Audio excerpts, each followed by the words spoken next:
باقی دوسرا سوال آپ کا یہ ہے کہ عمرہ کرنے کا طریقہ کیا ہے، تو اس حوالے سے آپ سن لیں۔ عمرے میں چند چیزیں ضروری ہیں، ٹھیک۔ ایک تو ہو گیا احرام۔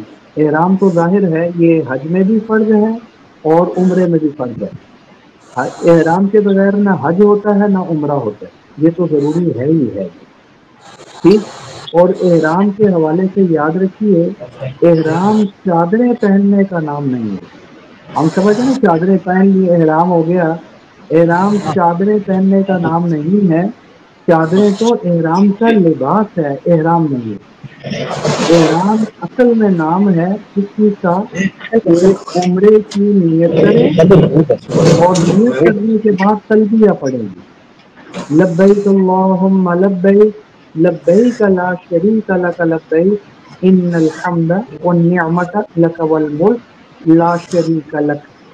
نیت کی، تلبیہ پڑھا، اور تلبیہ پڑھتے ہی احرام ہو گیا۔ بھلے جزاک یہ اللہ۔ جو سلے ہوئے کپڑے میں نے پہنے ہیں، انہی کپڑوں میں اگر میں عمرے کے احرام کی نیت کروں اور تلبیہ پڑھوں، ان کپڑوں میں بھی میرا احرام ہو گیا، حالانکہ میں نے چادریں تو نہیں پہنی ہوئی۔ معلوم ہوا احرام نام نیت کر کے، عمرے کی نیت کر کے تلبیہ پڑھنے کا ہے، اور جب تلبیہ پڑھیں 3 مرتبہ پڑھنا مستحب ہے جی۔ اور یہ بہت بڑی عبادت ہے۔ عمرے میں، حج میں ہم نے دیکھا بعض ساتھیوں کو کوتاہی کرتے ہیں کہ یہ تلبیہ والا ذکر زیادہ نہیں کرتے، حالانکہ حدیث میں اس کی بڑی فضیلت وارد ہوئی ہے۔ جب بندہ تلبیہ پڑھتا ہے تو پوری دنیا کی جو مخلوق ہے وہ تلبیہ سن کر، حدیث میں آتا ہے، وہ تلبیہ میں اس کے ساتھ شریک ہو جاتی ہے، وہ بھی تلبیہ پڑھنا شروع ہو جاتی ہے۔ اس لیے زیادہ سے زیادہ تلبیہ پڑھیں جب تک احرام موجود ہے، اور وہ کب تلبیہ ختم کرنا ہے وہ بھی میں ابھی عرض کر دیتا ہوں۔ باقی اس میں مستحب یہ ہے کہ جب عمرے کا ارادہ ہو تو اگر وقت مکروہ نہ ہو تو احرام کی چادریں پہننے کے بعد 2 رکعت نماز نفل پڑھیں، احرام کی چادریں باندھنے کے بعد، اور اس کے بعد جب آپ جہاز میں بیٹھ جائیں تو نیت کریں اور تلبیہ پڑھ لیں، آپ کا احرام ہو جائے گا۔ یہ میں اس لیے کہہ رہا ہوں، کئی دفعہ فلائٹ لیٹ بھی ہو جاتی ہے، تو اس لیے گھر میں یا ایئرپورٹ پر نہ پڑھیں، جہاز جب فلائی کرے، اڑے، اس وقت پڑھیں تو زیادہ بہتر ہوگا جی، ٹھیک۔ اس کے علاوہ کیا چیزیں ضروری ہیں وہ بھی میں آپ کے سامنے عرض کر دیتا ہوں۔ جب آپ حرم میں پہنچے ہیں، اگر آپ ڈائریکٹ جدہ جا رہے ہیں اور حرم میں پہنچ جاتے ہیں اپنے ہوٹل میں، تو فوری طور پر عمرہ کرنا کوئی ضروری نہیں ہے۔ آپ تھوڑا ریسٹ کر لیں، تھوڑا آرام کر لیں، ٹھیک۔ اور اس کے بعد آپ تسلی سے 1 گھنٹہ، 2 گھنٹے، 4 گھنٹے، 6 گھنٹے جتنا ریسٹ کرنا ہے کال کر لیں، کھا لیں، پی لیں، تسلی کے ساتھ پھر حرم میں جائیں گے۔ تو جب آپ مسجد حرام میں پہنچے ہیں تو دادا جی علی رحمت عجیب بات فرماتے تھے، مجھے فرمانے لگے کہ جیسے ہی مسجد حرام میں داخل ہوتے ہی نفلی اعتکاف کی نیت کر لینا جی، کیونکہ نفلی اعتکاف کے لیے نہ حرم، نہ روزہ ضروری ہے نہ رمضان ضروری ہے، کسی وقت بھی ہو سکتا ہے، تھوڑی دیر کے لیے بھی ہو سکتا ہے۔ نفلی اعتکاف کی نیت کر لو، اور وہاں اعتکاف ایسے ہے جیسے پاکستان میں یا دیگر علاقوں میں 1 لاکھ مرتبہ اعتکاف کر لیا ہو، کیونکہ وہاں کی نیکی 1 لاکھ کے برابر۔ اچھا، اب جائیں مطاف کی طرف۔ مطاف وہ ایریا ہے جو چھتا ہوا نہیں ہے، ٹھیک۔ جب وہاں اتریں تو کوشش کریں وہاں تک حرم کو نہ، بیت اللہ کو نہ دیکھیں جی۔ وہاں اترنے کے بعد آپ تسلی سے بیت اللہ کو دیکھیں، اور یہ اپنا ذہن میں رکھیں کہ حضور صلی اللہ علیہ وسلم کا ارشاد پاک ہے، پہلی نظر جب بیت اللہ پر پڑے تو جو دعا مانگو اللہ قبول فرماتے ہیں۔ تو پہلی دعا آپ نے یوں مانگنی ہے، اللہ جی میں ساری زندگی جتنی دعائیں مانگوں ساری قبول فرما لینا، مجھے مستجاب الدعوات بنا دینا، یہی میری پہلی دعا ہے۔ اس کے بعد مانگتے رہیں، پاکستان کے لیے مانگیں، عالم اسلام کے لیے مانگیں، اپنے پریشان مظلوم فلسطین بھائیوں کے لیے جو ہے وہ خوب دعائیں مانگیں، اپنی دنیا اور آخرت کی مانگیں، اللہ جی دنیا بھی اچھی کر دے، اللہ جی قبر بھی اچھی کر دے، آخرت بھی اچھی کر دے، خوب دعائیں مانگیں جی، ٹھیک۔ اس کے بعد یہ جو عمرہ آپ کا شروع ہوگا، یہ شروع ہوگا حجر اسود کے پاس سے۔ اس وقت وہاں میرے خیال میں وہ لائٹ لگی ہوئی ہے، نیلے رنگ کی لائٹ ہے، وہ بالکل حجر اسود کے سامنے ہے، وہاں تک پہنچ جائیں گے، ٹھیک؟ اور وہاں تک پہنچتے ہی اب آپ کا تلبیہ ختم ہو گیا، اس کے بعد تلبیہ پڑھنا حضور صلی اللہ علیہ وسلم سے ثابت نہیں ہے، ٹھیک؟ اور اس کے علاوہ ایک کام اور کرنا ہے آپ نے، کہ وہ چادر اب استباع کر لینا ہے۔ استباع بولتے ہیں دائیں مونڈے کے نیچے سے چادر نکال کر بائیں مونڈے پر ڈال لینی ہے، ٹھیک ہو گئی بات؟ یہ کر لینا ہے، اور پھر عمرے کے طواف کی نیت کر لینی ہے۔ یہ تین پہلے کام کر لیں، سبز لائٹ سے کچھ پہلے، تو اس سبز لائٹ ہے وہ، تو اس سے کچھ پہلے آپ یہ تین کام کر لیں، اس کے بعد لائٹ کے سامنے آ جائیں، اور لائٹ کے سامنے آنے کے بعد اب اپنا چہرہ بیت اللہ کی طرف کریں، اور جلدی جلدی دو کام کر لیں کیونکہ رش بہت ہوگا۔ بسم اللہ اللہ اکبر، یہ کانوں تک مرد جہاں نماز میں کرتے ہیں، اور خواتین جہاں نماز میں ہاتھ اٹھاتی ہیں وہاں تک استقبال کر لیں بیت اللہ کا، بسم اللہ اللہ اکبر، پھر ہاتھ چھوڑ دیں، پھر استلام کریں، وہیں تک کانوں تک اٹھا کر بسم اللہ اللہ اکبر یہ پڑھیں، بغیر آواز کے بوسہ لیں اور ہاتھ کو چھوڑ دیں جی۔ اب بیت اللہ کا طواف کرنا شروع کریں، گھومنا شروع کریں، اور مرد حضرات پہلے 4 چکروں میں رمل کریں گے، سینہ باہر نکال کر پہلوانوں کی طرح تھوڑا سا اکڑ کر جیسے چلا جاتا ہے ویسے چلیں گے جی، پہلے 4 چکروں میں جی، ٹھیک؟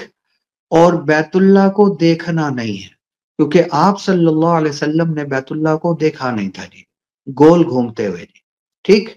پھر چلتے چلتے جب آپ سبز لائٹ کے پاس دوبارہ پہنچیں گے، ایک چکر پورا ہو جائے گا۔ اب پڑھنا کیا ہے؟ کوئی خاص دعا حضور صلی اللہ علیہ وسلم سے پڑھنا ثابت نہیں ہے، البتہ حجر اسود سے پیچھے والا جو کونا ہے وہاں حضور صلی اللہ علیہ وسلم نے ربنا آتنا فی الدنیا حسنہ وفی الآخرۃ حسنہ وقنا عذاب النار یہ دعا پڑھی تھی جی۔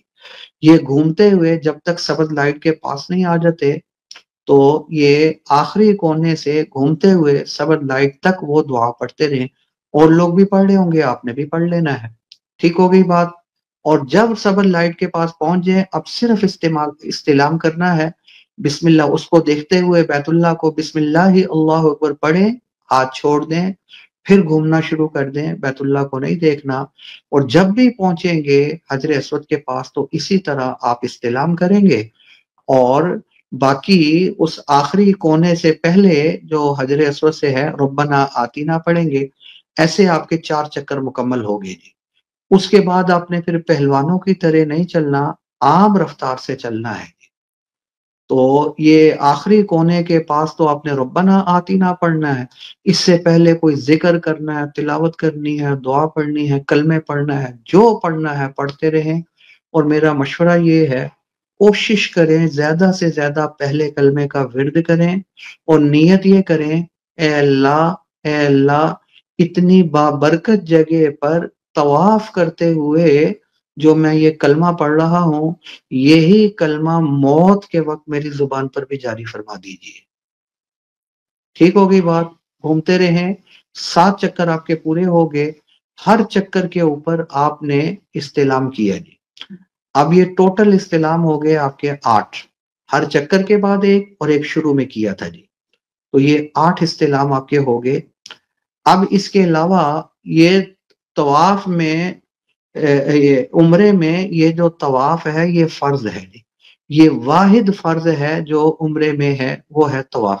اس کے علاوہ احرام تو فرض ہے ہی ہے، وہ تو حج اور عمرے دونوں میں ہے، لیکن عمرے میں خالی یہ طواف فرض ہے جی، ٹھیک؟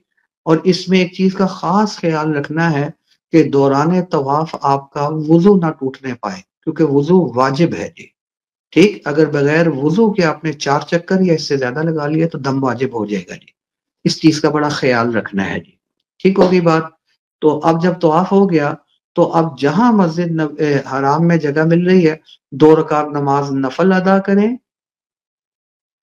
ٹھیک ہے؟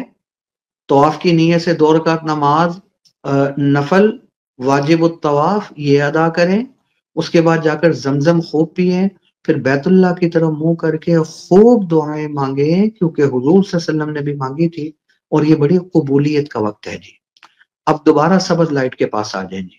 اب آپ نے 9واں استعلام کرنا ہے، اور 9واں استعلام کیا، بسم اللہ اللہ اکبر، یہ کیا، ہاتھ نیچے کریں۔ اب صفا مروہ چلے جائیں سعی کے لیے، صفا سے مروہ، کیونکہ صفا مروہ واجب ہے جی، ٹھیک، صفا سے مروہ یہ ایک چکر ہو گیا، مروہ سے صفا یہ دوسرا چکر ہو گیا۔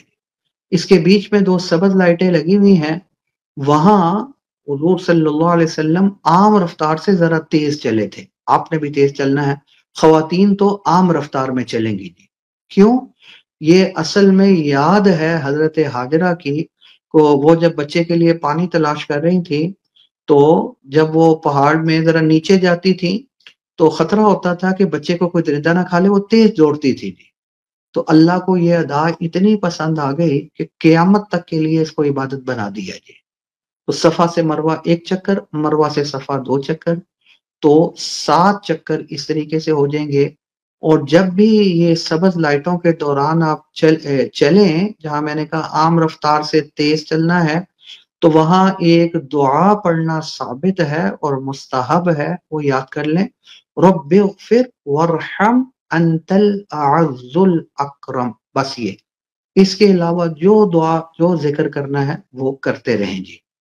جب 7 چکر پورے ہو جائیں تو اب آپ اپنا حلق کروا لیں، یہی پسند ہے، ٹھیک، اور جو خواتین ہیں وہ اپنے 1 انچ کے بال سارے سر سے کاٹ لیں، کم از کم چوتھائی سر سے کاٹنا ضروری ہے، ورنہ وہ حلال نہیں ہوں گی جی۔ ٹھیک ہو گئی بات؟ تو یہ کام کر لیں، اب آپ کا عمرہ مکمل ہو گیا۔ بال کٹواتے ہی، حلق کرواتے ہی آپ کا احرام بھی کھل گیا جی، ٹھیک۔ اب جائیں ہوٹل میں، اور جانے کے بعد اپنا احرام اتاریں، صابن لگائیں، کیونکہ جب تک احرام تھا، اور احرام کب سے شروع ہوا تھا؟ جیسے ہی آپ نے احرام کی نیت کر کے تلبیہ پڑھا تو احرام شروع ہو گیا تھا۔